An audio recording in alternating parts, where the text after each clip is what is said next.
नमस्कार। मैं ओम निश्चल जी की हिंदी गज़ल का ओडिया अनुवाद प्रस्तुत करने जा रही हूँ। गज़ल।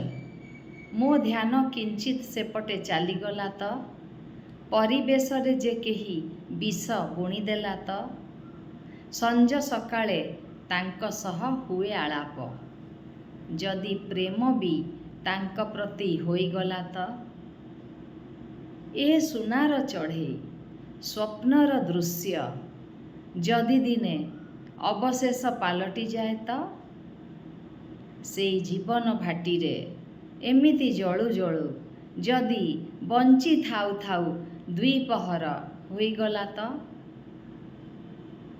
खोदा करंतु तांकु आतंकरे रखंतु जदि एहा विपदर घर होईगला तो से चुपचाप दिने न नेउ विदाय जदि मने मोर ए डर होईगला तो। धन्यवाद।